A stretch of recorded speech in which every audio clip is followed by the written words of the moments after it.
Hey guys, and welcome to the Lessons Learned podcast, the business edition. Today, I'm very lucky to have a good friend of mine, Mac, on with me. Welcome, Mac. Hello, I'm happy to be here. Oh, well, that's Absolutely good. raring to go. It's better than me having your arm up your back and forcing you to come on. You would never ever force me to come on a podcast. As soon as you said I want to guest, I was like, where would my invite? I was like, where's my invite? It must have got lost. It was one of the first ones, Mac. It was one of the first. So basically, would you like to just introduce yourself, your business, kind of what you do, to everyone that's watching? Hello, ladies and gentlemen, people. So that's a bit formal, isn't it? Hello, ladies and gentlemen. But my name's Mac, or known as Magic Mac. I'm a copywriter. I've been doing it for 5 years. Um, I help coaches with their message and uh, getting their message out there through copywriting, and you know Is the there rest is the rest is history. is there a specific industry that you work with better, or are you kind of across the board? What's Well, a certain industry I work with, no, I'm pretty much across the board. So I help, okay? but mainly I help Okay, coaches and experts. okay, Yeah. no problem. So what inspired you to get into the job that or this career path? So what inspired me is that. So I always say, does anyone want the public relations version, which I give all the shareholders and all the investors, or do they No, want the real version? real version. So the real version is I was unemployed, desperate, and when you're unemployed and desperate, when no one wants to hire you, and you're feeling like you're rock bottom, and watching Jeremy Kyle, or am I allowed to even mention Jeremy Kyle anymore? Well, I he's don't not think. on TV anymore, so you're okay. So when you're watching Jeremy Kyle and you're watching Coach Trip and things like that, unemployment TV, You know it gets bad when Coach Trip comes on. and you're watching all those kinds of things, you know you must do something with your life. And I realized that I really like writing. I really loved marketing because I had done like lots of marketing jobs before, but I found myself unemployed. So I was like, what can I do? And I kept getting knocked back after knocked back after knocked back after knocked back, like in the hundred. And that's fine, but I thought maybe I could do this for myself. And I was like, how hard could that be? So that's how I decided to Nice. start. And somebody said, can you do a few web pages and things like that? So And it I expanded just, from there. yeah, it expanded from there. Nice. How did you deal with, obviously you said then that you got loads of knockbacks, and I think there's a lot of people that go through it no matter what industry that you're trying to go into, especially when you're trying to start out on your own. Like I've had an agency for 8 years and just relaunched this one, and getting clients and making sure that you're on top of them all the time and getting new clients all the time is probably one of the hardest things. Now, not necessarily a knockback, but it really kind of it plays with your emotions. How did you get through that? I think I think actually, you know, in society we've got this in society it's funny that we've got this thing where we're supposed to on one hand we're supposed to be always happy, always on top of the world, especially as a business owner, you're the face of the business and you're not allowed to feel that disappointment. I think it's okay to feel disappointed when you get knocked back. It's Yeah. okay. It's okay to feel a little bit of disappointment, but tomorrow's a new day. There are 8 billion people out there. Let me go get some more knockbacks. I think it's What similar. doesn't there's that thing, isn't it? There's a famous saying, what doesn't kill you only makes you stronger. And I'm a great believer in that. I think Mm, every single knockback, as you call it, isn't actually a knockback. And I think I actually did a post about this recently. It's a lesson that you can learn to then improve on what you're doing next. Or sometimes things just aren't right for you. You shouldn't. It's just not the right path for you. I know. It's funny when I got knocked back from like lots of jobs and things like that. A few years later down the line, I don't often watch the news, but they're in the news for being they've had lots of things going on, like every business does.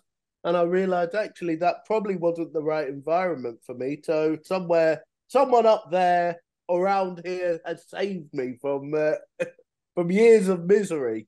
Yeah. It might have been hard at the time, but look where you are now, I suppose. Yeah. What's the biggest lesson you've learned, not necessarily in business, but starting up in business? So that whole journey of having to find those new connections and find people for you. I think I always use an example of when I started, I'd take any client on because I wanted the business. Whereas actually anyone that was really kind of when a red flag for time wasting, or I had 100 emails off them a day and that type of stuff, now I just wouldn't waste my time with that. But at the time when I started, I needed those clients. That was my biggest lesson, was choosing who was the right fit for me to kind of be able to grow. I think one of the biggest red flags is it's like you say, at the start, anyone with a heartbeat and a checkbook is your client. It's so true. You're not looking for quality, you're looking for that quantity. And I remember one of the first people I tried to take on, because you know, like I think there's a plot twist in life. Price is all made up, isn't it? No one tells you how much you should charge for anything. Yeah. Unless you've been behind the scenes in an agency, no one tells you what you should charge for anything. So you're like, oh, I'll give you the world for 50 quid. I'll give you the absolute world. And then you get those clients who don't appreciate you and they want everything. They want, I don't know, they want Harrod price, Harrod quality for, I don't know, for market stall quality or whatever. No, market stall prices or something. Yeah. And it's funny because everyone with a heartbeat and a checkbook, as you learn, as you get older, as you get wiser, not older, you always stay young in business. I don't believe that.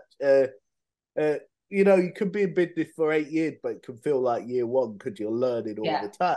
I agree. But yeah, everyone with a checkbook and a heartbeat, not your client. No, this is very true. I think for me, so I suppose actually let's get back to the copywriting side. How are you finding what the troubles are, the generation of copy AI and automated copy? How are you finding that with how you approach clients? Are you utilizing it? What are your pros and cons for it? I know I can probably get into conversations for hours with copywriters about this, but I think AI copywriting. I think it's a good thing that's happening to the industry. I think it shaped things up, and it's really good at data mining, getting data from a lot of sources. The only problem is you can tell when something's been written by an AI machine if it hasn't been edited into the voice of the client or into your own voice. Yeah, I agree. Because suddenly, let's say Coach A talked about, I don't know, happiness. Coach B talked about happiness. The same structure, they used the same structure. They used the same verbiage. Where's the personality? That's the only problem. I think it's actually across the board. It's one of the main things is that I think a lot of businesses have lost their identity and they're not authentic. They've become very robotic and structured, and this is how you do it and this is how it works. And I actually think that the world's starting to change to appreciate authenticity so much more than the stereotypical, this is kind of the way it should be. Yeah, you know, we appreciate real. Real's not perfect. This is why you look at Instagram and you think, if I didn't have a business, would I have it as social media? And this would say, like, as a marketer, I don't even think I would. No, I agree. If I didn't have the job that I'm in, I 100% wouldn't have any of my platforms. And the funny thing is, we probably both make money off the platform, but yeah, it's true. When you see the joy behind them, and you see what some people have to do to the achieve the level of success, as we call it, success in inverted commas, then you go, actually, it's quite a lot of mental work that they have to do. They have to keep a persona all the time. Yeah, I think it's one of those things, isn't it? It just doesn't show the bigger picture. And again, we go back to authenticity, is it's so tunnel visioned as this is how I need to be perceived. And it doesn't actually show that hard work. And I've always kind of been that person that likes to kind of be quite transparent about the hard trials and tribulations of what you go through, because I don't think a lot of people show it. And I think it's become, even if you look at LinkedIn now, it's changed. It used to be all about, this is my business, it's perfect, it looks like this. Whereas now the majority of posts you see on LinkedIn are, this is my life, this is what I've got, ADHD, I've got neurodiversity, this is how my boss is treating us. It's all about kind of your own personal experience now, not about business. And some people love it, some people hate it, but it just shows that trend that we're kind of going down in regards to kind of copy and tone and voice and ethos and cultures and that type of stuff. But you just said a point there. Some people love it, some people hate it. I think you've got to get into that mentality that some people will love you, some people will hate you, but you don't want to be dead center in the middle where people are not really decided on who you are, and they just see you as another one. Yeah, I always call them Magnolia or Vanilla. Yeah. Yes. And you know, in some ways, the school system to blame for this, and the school system to blame for this, because I'm going to sound controversial, I'll probably get cancelled. But who said? Let's go for it. Never on my show, Mac. Let's go for it. They produce robots. Yeah. They produce people who can do a job, leave at 5 o'clock, come back the next day, do it over again, do a job, leave, and that's great.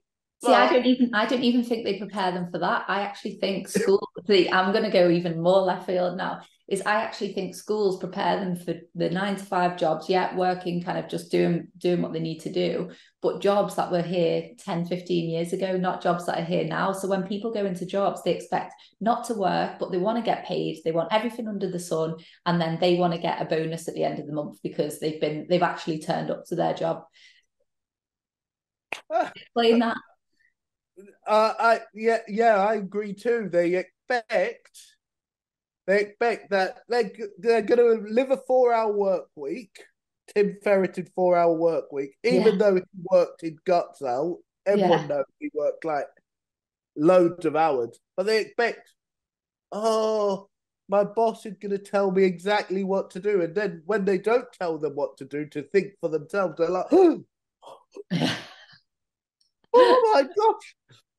They'll go, Justine, on LinkedIn, we left by mutual consent and she wasn't supportive enough. Yeah, it's so true. So true. And do you know, it's dead weird because I remember when I first started in business, I used to want to hire young Obviously, you can't choose your ages or be specific as what you want, but I quite like that mentoring someone who come out of school and kind of developed.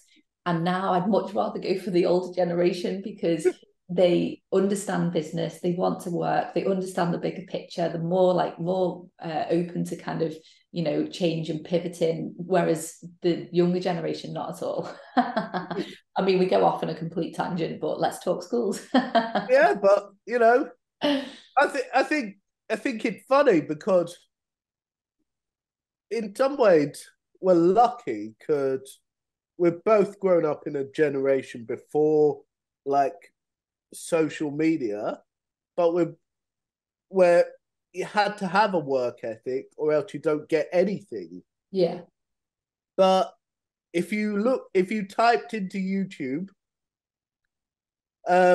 jobs where I don't have to work, I don't think that would be a search, but I'm sure there would be loads that jobs where I don't have to work. It's like people try to avoid. I think the work is the best part of any career. The work, because the work teaches you new skills. It challenges you.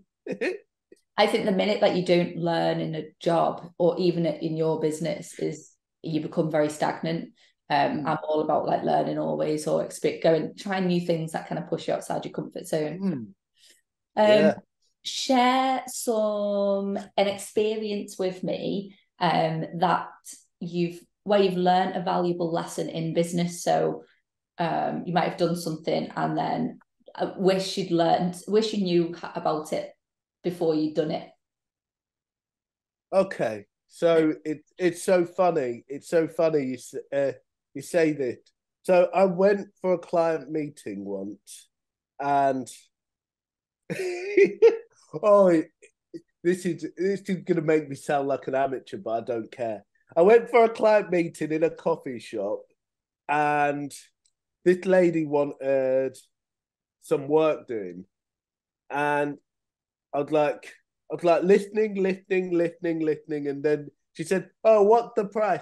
I had no idea, no idea at all. I was like, and then before I said anything, she would like, I was like trying to look like I'm calculating it, looking really amateur. And then she said, "Okay, Matt, can you do it for X amount of money, like a couple of thousand?" And I was like, "Yeah, sure, let's go." Let's go. And I was like, it just surprised me because if she had left me to my own devices, it would have been half the cost. Okay. Yeah. And you know, you can't judge a book by its cover. Yeah. See, I think touching on that, one of my biggest lessons I've learned is about valuing your time.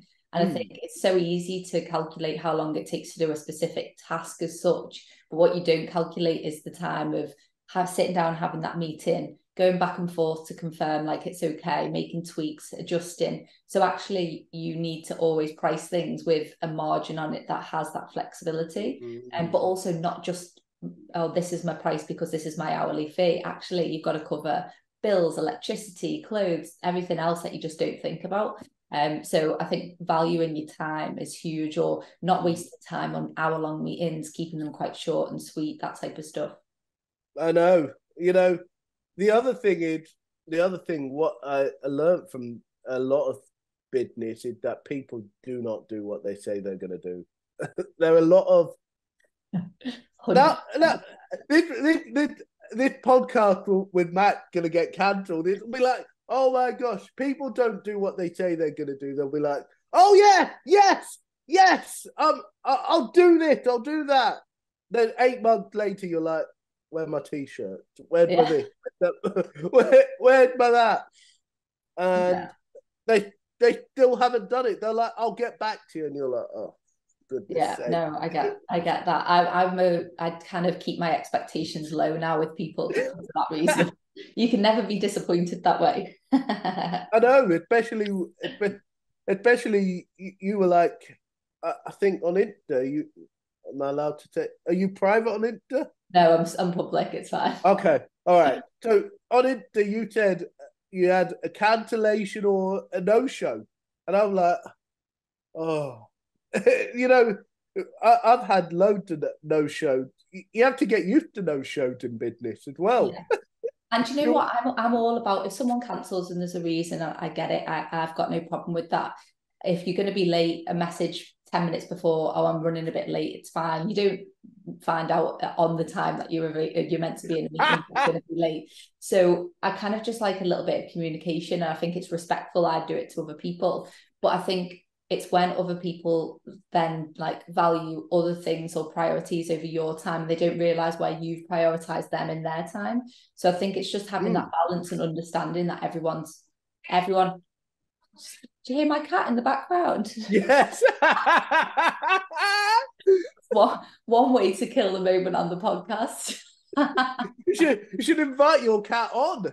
I know she'll probably be in here any minute, so I'm not going to. I'm not even going to cut it. I'm going to leave that one in.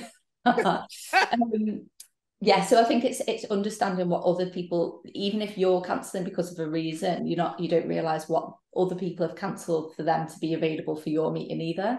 So it's just a bit of communication and a bit of understanding for others, I think. Yeah. What's some advice you would give someone who's experienced setbacks in their business?